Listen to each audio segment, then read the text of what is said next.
Hi guys, it's Paul back for another video, and in this video what I thought I would talk about is something that crops up and I get asked, not all the time, but every now and then it crops up. But I've been speaking with someone who's sort of got this in the back of their mind as well, so I thought, well, maybe if he's having them same issues or faults, then maybe there's other people as well. And I suppose to some degree I was in this position in 2009 to probably 2010. A lot of people sort of wonder what's better, self-employed or employed. Now, there's no right or wrong answer to that question. It's purely going to come down to the individual. You know, obviously to run your own business, you're going to have some drive, ambition and skill set to ensure that you can survive. You know, for myself, from an early age in my working life, I always knew I wanted to have my own business. Now, I didn't know that that was going to be a business in locksmithing. I hadn't even discovered locksmithing at that point, but I always knew that I wanted to work for myself. Because when I was working for other people, I found myself always looking at what they were doing, sort of thinking, well, I could do that better. Well, if they did this, it'd probably be a lot better. You get more customers. Or I was always looking at things from like an analytical point of view, and always sort of thinking that I can improve upon things or improve processes, etc., etc. And if you're the sort of person who does that, then I think you do have that mind of, I wouldn't say an entrepreneur, although there is some element to that, but I think it's more of, you've got a brain that analyzes things and you can kind of take calculated risks, which running your own business is, you know, to some degree it is a calculated risk. I mean, I take risks, but they're calculated. You know, I wouldn't just off the cuff just make a random decision, just, right, I'm going to go do it. I'd need to sort of think about it, weigh up the pros and the cons. And sometimes you'll look at things and you'll think, oh, it's like 50-50, but that's when you then have to be strong enough mentally to just deal with that and just say, do you know what, let's just do it and worry about the consequences later. Because if you haven't got that mindset, then you're never likely to set up your own business, because you're always going to have in the back of your mind, what if, etc. You know, you're going to always have that doubt in the back of your mind, and that's probably the worst thing that you can do, because then you talk yourself out of it. Now, I've been in the situation that I have worked in both sort of areas. So I've been employed, and obviously from 2011 I've been self-employed, so I can look at it from both angles. Now, obviously these are my views, you know, you make of it as you will. I'm not saying what I will say is gospel, you know, but it suits what I believe and my thought process. And, you know, you might not agree with that, and that is fine. But again, it's just that case of, you make of it as you will. So there's pros and cons of working in either area of running your own business, you know, or being employed. Now, some of the pros of working for a company, being employed, of course, is all the benefits of holiday pay, sick pay. Now, not every business is going to offer all of these, but a majority, you know, probably 90% of the time, a lot of these benefits come from when you're employed. So don't take everything as gospel, but that you, as I say, you get your sick pay potentially, holiday pay, you're off bank holidays, you get the option of overtime. You know, a lot of the time you can pick and choose whether you want to do the overtime. You've got that set knowing as a minimum of what you're going to earn every month. You know, if you know as a minimum what you're going to be earning, it gives you that safety net. A lot of the time your uniforms are paid for, your vehicles, your phones, sometimes equipment, and contribution to cars, allowances, etc., etc., depend upon what business it is. I'm not talking necessarily just locksmithing. I'm in businesses in general. You know, so you have a lot of them benefits. You know, everything is paid for you. You literally turn up, do your job, go home, and that's the end of your day, and you can switch off if you choose to. Obviously, the pros to that is that you're forced to work sometimes with people that you dislike. You have to work to certain procedures that you might not necessarily want to or like or don't agree with, because that's what the management team require. You know, you're going to probably have to do tasks that you don't feel are really your job role. You know, you've got to work a certain way, potentially dress a certain way. You might have to wear a certain uniform, or you're restricted to sort of clothing that you wear, and you could be trapped within an office, told when you can take your lunch, all of these sort of things. And then obviously you might not get on with co-workers or your bosses, you know, which is something I'm going to go on to a little bit further on into this video, about experiences with some bosses, not all. So as I say, not all of this is something that you need to look at, oh, this is what it's going to be in every business type. I've worked with a whole host of different people, and it's going to come down to, as I say, the individual. So some other cons for being employed is, of course, if you do want to take holiday, you can't be guaranteed that you can take it when you want to. Although you're entitled to take holiday, typically a month a year, you might not have the flexibility to pick and choose when you can take it, because obviously other staff being off. And then also you kind of have to adapt to changes. You've got to sign a contract potentially, and then you're sort of tied into everything. So that's some of the cons, and obviously there's more pluses and minuses.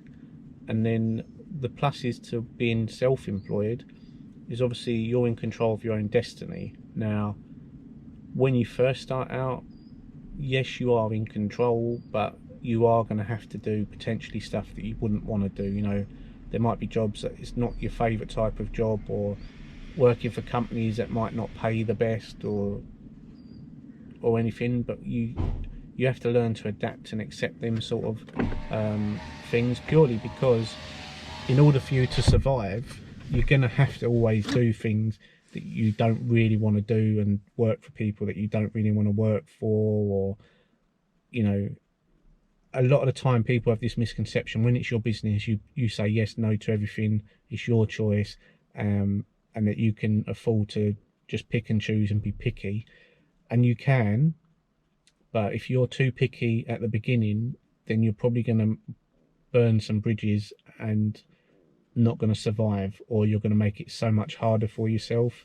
So at the beginning, you're going to have to probably do things that you wouldn't normally do or want to do. And then once you get to a proficient level of work and you're happy that you can be picky and choosy, then when you do so, it's not going to interfere with the type of income that you're going to be getting in.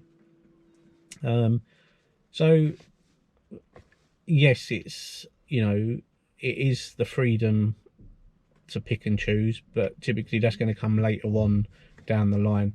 You may be lucky enough that you don't need a lot of money coming in and out, you know, so you can be a lot picky from the beginning. Or if you diverse off into your own niche, which I think is an important thing for everyone to do, is find your niche within locksmithing. Don't just rely on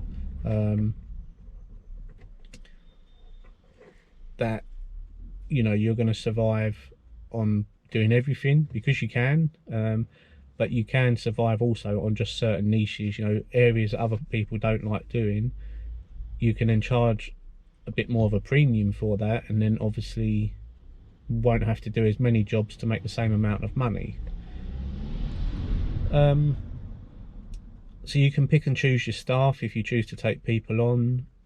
You have the flexibility of choosing the type of income that you earn, you know, whether you want to push yourself out there and get a, you know, increase your income. You can pick and choose the type of vehicle you you choose to drive. You can advertise yourself.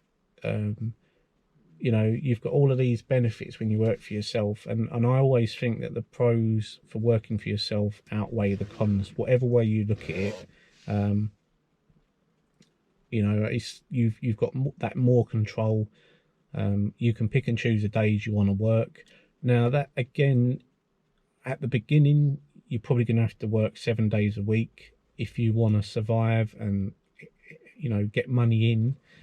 You know, you will have to do the 7 days a week, 24/7 services. You know, not saying you're going to work 24/7, but, you know, and again, once you get a steady income, you know, and a reliable source of income, then you can start to pick and choose whether you just choose not to work evenings, or you don't want to work weekends, or every other weekend you don't want to work. You know, you have that flexibility because it's your choices. You know, you don't have to, you know, you're not trying to work to impress somebody else. You are your own boss, and you can pick and choose how you wish to run your business. So there is, as I say, a lot of benefits, but then the negativity or the cons to having your own business is going to come. Obviously, you're in control of everything. So as much as being in control is a positive, being in control again is a negative, in the fact that you have to ensure that everything is done right. You're accountable for everything. So you're accountable to ensure your bookkeeping's done, your taxes are paid, your fees are paid, your invoices are paid, you know, that you're up to date with all your insurances and that you're covered for everything, ensuring that your vehicle's up to a standard that's safe to be used, and that you've got the correct tools and everything else, and that you take the due diligence when you're dealing with customers to ensure their safety, and you're not, you know, you're not doing things that are potentially going to put them at risk, you know, because if anything happens, it's your name, it's your business, and you're accountable. So obviously there's them risks to it. You don't really get sick pay or holiday pay or being off bank holidays. You know, if you're off, you're not earning. You know, when you're not out on the road, you're not earning. So that's a negative, obviously. A con. It's a lonely world as well, but sometimes that's not a bad thing, because when you're on your own, it gives you that chance to think and study and get things working in your mind. But it is, running your own business is quite a lonely world, because no one really wants to be involved in it. You know, the people that do get involved, they kind of just think, oh, you're your own boss, and all you do is go out and do these jobs, and you put the money in your wallet and it's yours to spend. You know, it's the back end of everything else that people don't see, the hours of you sitting down doing your bookkeeping, etc., and accounting and your receipts, and dealing with accountants backwards and forwards, ensuring that everything tallies and makes sense, etc., etc. So they're the cons. Again, there's going to be more that I've probably missed and I'll think about after. If I do, I'll add them in at the end or in the description below. But don't let that put you off, okay? Because as I said, the pros always outweigh the cons. And if you've got that mindset that you can adapt, look at things and think, right, well, yes, that's a con. I'm happy to do that for a period of time, and then later on you can change it. So the good thing, obviously, with your own business is tasks that you don't like doing, when you get to a point that you're able to, you can employ someone else to take on them tasks, you know, or a family member or a partner might do that. Fortunately for me, I'm not one who loves doing bookkeeping. I will do it, and I'll do it properly, but the inputting of data, I just don't enjoy doing. You know, I don't get any fulfillment out of that, or any enjoyment, but I know it needs to be done. So thankfully for me, my wife she enjoys doing that sort of stuff. She's very organized and tidy, so she likes things to be done in set order. So she's happy to do stuff like that, and she helps me do that, and, you know, inputting receipts in and etc., and then filing them. She's good at stuff like that.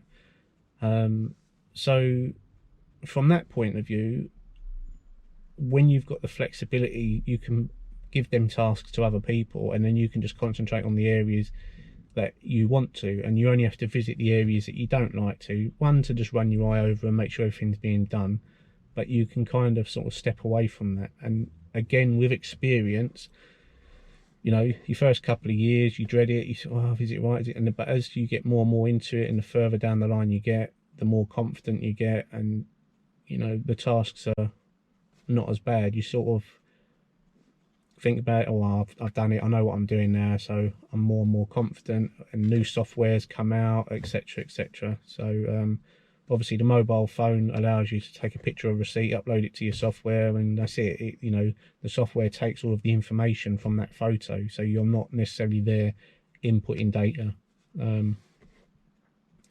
So yeah, so you know, it's a mixed bag. But holiday pay and sick pay, yes, you don't get that, but again, if you're, the money that you do pull into your business, if you're clever with it and you do the right amount of work, you can build up a nice little nest at the end,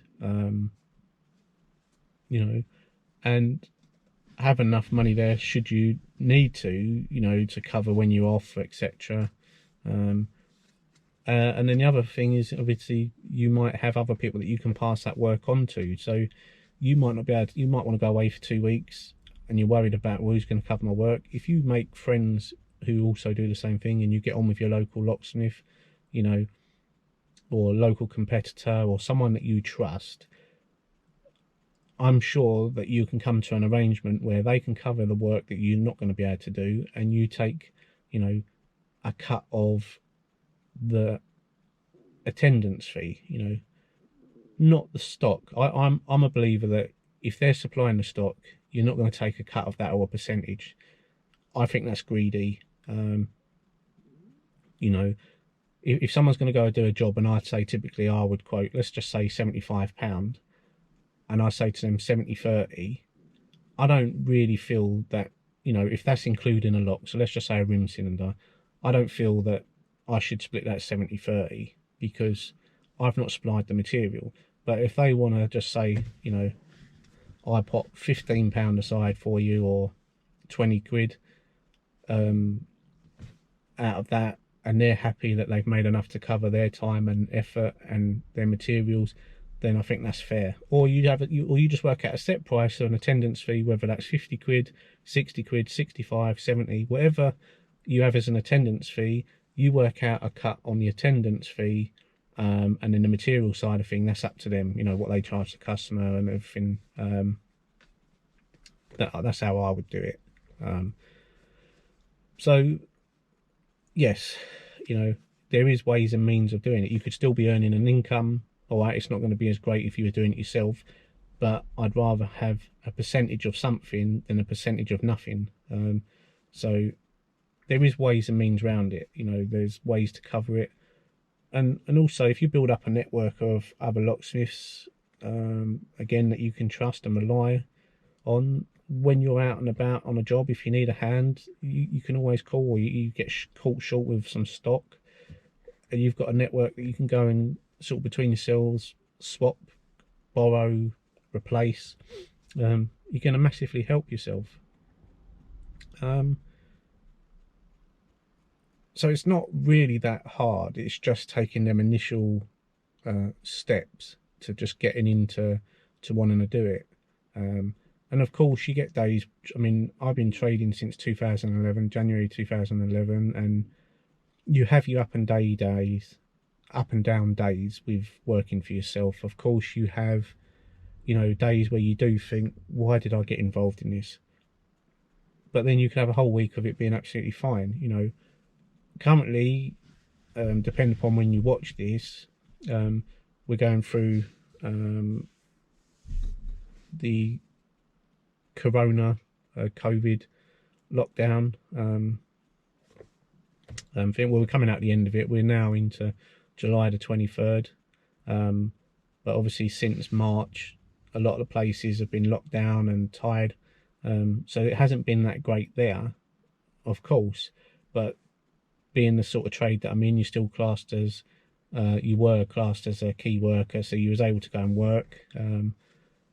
you know, but obviously there's going to be a deficit there, and you know, it was then, you know, a lot of weight on your shoulders, but there was still ways and means around it. You could go get furloughed, etc. So, you know, it's been testing this time round, but again, you just don't overcome, adapt, and you know, you plan for when everything goes back to normal. Now, some of what I found working for other companies was testing. So when I was employed, now this isn't going to go for all companies. Again, I've worked for some great companies and great bosses. I say a few, there's probably only been two, but there has been bosses, even when I was in retail, and in the repossession game, where unfortunately you work with people that they shouldn't be in roles that they're in. So as an example, the company that I worked for doing repossessions, the first company, when I started there, it was all great. Obviously I'd built up the experience and the knowledge in the locksmithing, and I just wanted to get more experience to stuff that needed to be done and build up my knowledge, and obviously experience. I still then had the thought that I want to set up my own business, but I didn't think I was ready. I still needed to do that learning, and I thought this would be an ideal way to get that. And I spent 6 years, I think 5-6 years with that company. And don't get me wrong, the experience that I got from it and the knowledge that I built up was good. That's the plus that I can take from that. And I did a lot of learning, although at the time you don't realise you're doing that. But everything was really good. You know, the boss was happy to buy the stuff that you needed. And as being employed, I had all of the benefits that I already spoke of: vehicle, uniforms, phones, tools, stock, a guaranteed wage, or guaranteed minimum wage. And I had all of them perks, and it was great. But then obviously over a period of time, he come to realise what my skill set was, and then he decided he was going to start to use you, but you don't feel at the time that you're being used. He become aware that my locksmithing side of things was extremely good, and I then was getting calls from him directly saying, oh, I need you to meet me on a job. You know, it could be anywhere in the country, to be honest. I mean, I went to Liverpool, Stoke, Manchester, as well as areas in London and, you know, further afield. But he would call me up and say, oh, I've got a job for you. I need you to come with me. We're meeting a new client and we need to impress them. And at the time you felt, you know, well thought of. You thought you were, you know, you were the man to go to, and that you were trusted, and you sort of, you know, had a little bit of a buzz from that because you felt that he looked up to you. To a degree they did, but it wasn't for the right reasons. It was for what he could get. So he would arrange for me to meet at a property. The client would arrive, and first up, he was a salesman through and through, and he was good at that.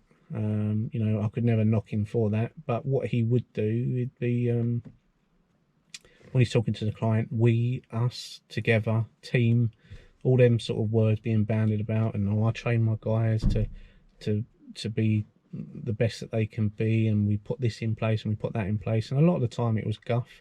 You know, yes, they did invest in their guys to a degree, but sometimes it was just money. It wasn't the stuff that money can't buy, which is experience and the training. Yes, you can get training in, but the training was never done properly. The money wasn't spent on training, it was spent on looking pretty. And from that, he would, you know, utilise me. I was the one who had all of the skills, you know, not just in locksmithing, okay? My standards were high, so in all of the different attributes to the locksmithing world that you needed in the repossessions, I had that skill set, and I was able to utilise that and make use of them skills in even if it was draining down the water system, I understood how they worked. I mean, I've got a lot of help from my dad because he was knowledgeable in that stuff, and some of the other technical areas that you needed, that you would come across. So he would then, as I say, use me to do all of these tasks, and obviously the client would love it, they'd be happy that he'd get the contract, but that was it. You know, I'd get in the van, go home, no better off for it. He gets the contract, my wages never went up. You know, I didn't get any recognition for it, you know. Now, I'm not talking of financial recognition, because sometimes I think money is an easy solution to a problem, you know, and some people think that money solves a problem, when in fact it just creates more of a problem. So I'm not talking that I was never given a financial reward, you know, but given the recognition, you know, of your abilities and your capabilities, you know. I didn't want to be patted on the back per se, but just a simple thank you, you've done really well there, you've helped us achieve a new client, etc. That was it, you know. But no, nothing. And again, I did that for a few years, you know, and then again they saw another opportunity that I could then train the guys. But I wasn't paid extra to do that training. I was on a salary, so I was just expecting, and you go and do it, you sort of think, I'm being helpful here. So I was you know, increasing the standard of the other guys, and he was always looking in, watching, you know. He was the face, he wanted all the credibility, it was him pumping his logo around, and at the end of it, all he was the face and a logo. You know, not just me, there was other guys in the company, don't get me wrong, who were good, but from my point of view, talking about my experience, I was being used to benefit him, and you kind of allow it, and you kind of fall into that slippery slope, and you sort of think, oh, good's going to come with this, good's going to come with this, and more things are added to my list of type of work. You know, I climbed the ladder within the company to the what really was like an area manager, and yes, you got pay rises with that, but in all fairness, it was only like £1,000 each time I sort of climbed. It was only like £1,000. Now £1,000 is £1,000, but the company, from what you were doing, were far more favourite at the end of it of what they were getting. You know, I do the training, I'll become an area manager, climb the ranks, and the work that I'm putting out and all the other processes, because I was still working, although I had this new title, I still had to go out and do repossessions and drain downs, etc., and all of that jazz. So I was still pulling in a wage, I was still pulling in an income for them, plus on top of that taking on all the other responsibilities and doing all the donkey work that they didn't want to do, and then doing the training. And then you start to realise that he's starting to then use your terminology, your wording, to make himself look like he knows what he's doing. But he would never put his hands in the pot. He'd never get down and physical, showing people how to do the training or anything like that. As I said, he was just the face and the name. He was the one out there pushing everything. Oh, look at us, look at me, you know, look at us as a team and everything else. But it was only for the greater good of him, not the people that worked for him. You know, I was just someone who was helping him to get where he wanted to be. And when I started to see that, and you start to break down, well, I could do this better, and you know, this isn't how I would do it, I wouldn't treat my guys like this, and everything else like that. And I've got the skill set, not him, but he's getting, you know, all of the benefits, winning contracts, and you know, he was getting richer, his cars were getting nicer, his houses were getting bigger, you know, his watches were getting more and more expensive, you know, his shoes were getting more and more shinier, and you know, all of the things that come with money, yet I was still sort of staying the same. And yes, when you're running a business, it's the ultimate game is to make a profit, and you always wish to do the best for yourself and your family, and I get that, but he was forgetting how he got there. You know, he wasn't focused on improving the lives of those that helped him to get where he was, apart from a select few, which were often family members or people that were with him from the very beginning, who were really like family as opposed to a friend. And then obviously things start to turn sour, because I then start to realise what's being done and that I'm being used and abused. And I started getting to a point where I thought, well, no, I'm not going to do that. It's not right. And I'm not being paid the money that I should be. So I kind of put a stop into it. And then the recession hit, and he then realised that his business was not as recession proof as he thought it was. So then all of a sudden he wants to pull the carpet, and he wants me to start helping him. You know, although I already had been, but he's then come to realise that he's not capable of doing what he has been promoting, and he now needs me to continue doing what I used to do, because he realises without that, and you know, not just me but all the other people around him, he needed us more than we needed him now. And it just got nasty because he wasn't getting what he wanted. You know, things were being thrown at you. Oh, I've done this for you, I've done that for you, I've kept you employed. And then when he come to realise that I wanted to take voluntary redundancy and that I wanted to go work for myself, I had to fight for the voluntary redundancy because of headaches with paperwork and generic paperwork, and him passing on tasks to people that shouldn't have been in the roles that they were. But again, they were family, or within that family spider web. And he had people in there that didn't have the capability to do it and weren't doing their jobs properly, but they weren't the issue. It was everybody else, apart from his clique of people. And like they say, you should never mix family and work, but he did. And then I ended up taking the voluntary redundancy. But prior to going, it was a case of, well, you won't survive on your own, the money that I spend and everything else like that. And you know, you don't realise what I have to do and the sacrifices that I've had to make to ensure that I can keep you all in work. And it was like, he wasn't seeing what everybody else was seeing, you know, and he wasn't experiencing what everyone else was seeing. He was now having a business that was on the decline because the money that was being spent wasn't matching the money that was coming in anymore because of the recession. And because a lot of the courts decided that they were going to be lenient with the people in the properties, knowing that they were falling into hardship through no fault of their own, but through the economy collapsing, through the greed of people, banks, etc., and some of these other companies that helped contribute towards the collapse. You know, and he obviously then started to realise and start to feel victimised. You know, he was, I've done everything for you, but no one wants to help me. But I just wanted out of there. I knew I wanted to go work for myself, because I knew I could do it better. And that's what I mean, when you're in that position and you start to analyse and break things down and sort of think, I could do this, I could do that, I could do that better, I wouldn't do this, I wouldn't do that, I think what you're doing is wrong. I'm not saying that I was right, but at the time, you know, my thought process is that, you know, what I was thinking was the best thing to do. I ended up going work for another company for 11 months, but in that time I was building up my stuff in the background, okay, until the point I had enough work that I believe coming in, that I was then able to just hammer notice in with him. And again, he was very much the same. You know, when I handed my notice in with him, the same day on the phone to me, Paul, please don't go.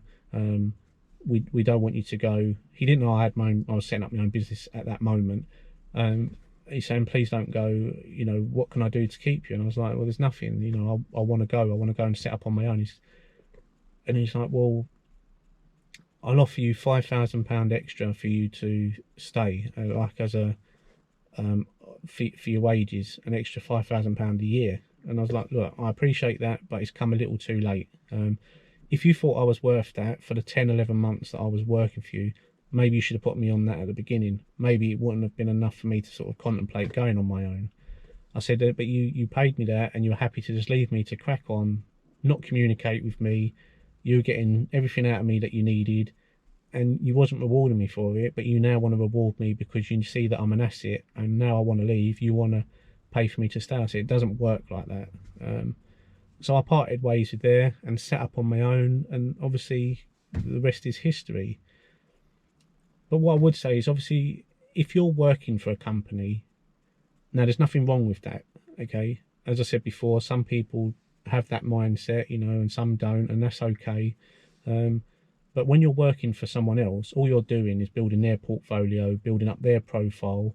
You're the skill set or the knowledge or the experience. They're just a voice and a name who keeps pumping it out. You know, he was putting stuff out on social media, he was pumping everything out, and he's everything with his logo, and we're doing this and we're doing that. But all it was a logo and his words. The actual person or people that were doing it were those that worked for him. He didn't have the skill set. He thought he did. He thought he knew what he was talking about. But when you listen to him, as I said, he was using your terminology, but he wasn't using it in the right way or in the right context. But the problem with that is you build up their business, and then when you decide to go on your own, you've already created your first problem, which is then getting work, because all the potential work that you could have got working for yourself through these companies, you've helped him achieve. You know, if it's a local business to you.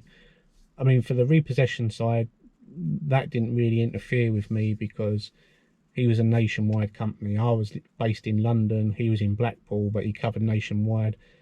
But that type of work, you needed to be a big organisation to be able to cope with the workflow. You know, they weren't interested in odds and end companies. So that side of the business didn't really interfere. But obviously, if you're as a locksmith working for a locksmith, and the same in any trade, but obviously I'm talking about locksmith here because it's the trade we're interested in. You help them build up their little empire, and then when you decide to go work for yourself, you've then got to try and compete, and then that's going to cause rivalry, or they're going to be saying, oh, you poached all my work, and you're going to be there thinking, well, I got you the work in the first place because it wasn't you going out doing it, and you know, and they're getting all the notoriety as, you know, because of what you've done. But their argument to that is, well, I've done this, I've done that, I've looked after you, you know, I've given you this, I've given you a platform. And it's like, no, you've allowed them to create a platform at your expense. And some people don't see that, and then you see like they've always got an opinion and everything else, and their opinion is based on what is just what they think that you know, not really their own experiences as such, you know, because they've been used to sitting in the background working off your back, and that is essentially what it is. But what I'm saying is, again, that's not to say that all bosses are like that. You know, I've worked for some good bosses who have got good people skills, who were fair, you know, firm but fair. You know, it's no good being fair all the time, because then you're just going to make friends, and making friends causes you more problems down the line. But he was firm and fair. You know, he would split stuff between people, and you know, make sure that everyone did their equal share, and that no one person was treated any different to the other. And that's how I like to operate. But of course, you're always going to get people that come through that want to test you on that, or test your opinion, and they don't know anything about you. They only see a small snippet of you as a person, maybe a little bit more of me because of what I put out, the videos, but still, that's only a voice for short periods of time. They don't personally know me as well as they think that they do, or you know, or yourself or the next person. So hopefully that's been a bit more of an insight into things. You know, doesn't matter what route you go down. You know, if you want to be employed, there's nothing wrong with that. If you don't think that you'd have the skills that I've kind of set out to do, then there's nothing wrong with being employed. You know, yes, it's a safe route, and yes, you could still earn good money from it if you careful with what you do and you pre-plan everything. It will work in your favour.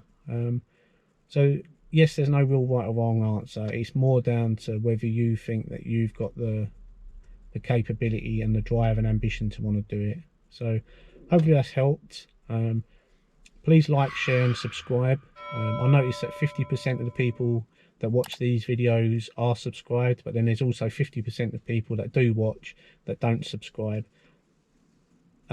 What I would say is if you do subscribe, it lets me know this is the sort of content you want to see, and I'm happy to go and create more, as well as liking the video. You know, there's going to be likes, there's going to be dislikes, it's inevitable, but if I get a video that's got a lot of likes, I know it's the sort of content people want to watch. You know, some people don't want to leave a comment, that's fine, you know, I understand that, but if you put a like, then I know that I'm going in the right direction. If there's a lot of dislikes or it's a hit and miss with it, then I know, right, that hasn't done so well. I'll create something else. I know that I have had a spate of videos where it's been hit with dislikes, but that's just come from certain areas. You know, it's neither here nor there. So, but as I say, if you want to hit the dislike button because you didn't like the video, there's nothing wrong with that, that's absolutely fine. But if you do dislike it and you're happy to leave a comment as to why you disliked it, just let me know. You know, put a real reason in there, and then I can sort of think, well, okay, that's a fair comment, and I'll avoid it, or I'll try and do something or explain it in a bit more detail. Hit that notification bell. That again, if you are subscribed, it just allows you, when I post a video up, that you'll get notified that I've done a video. You get an email notification or a push notification on your phone. You then don't have to keep going back and forth, check my channel to see if I've put up a video. All of these things just help with the algorithm and let me know that this is the stuff that people want to do. I mean, I'm going to continue doing videos, whether it's this style of videos or the tutorial type of videos, or the you know, the likes and dislikes and the comments is all going to help me sort of decide in the directions and how I continue to do things. But for the meantime, thanks for watching, thanks for all the new subscribers, thanks for all the recent comments, the positive comments on videos. Keep moving forward, stay humble, and thanks for watching. Cheers guys.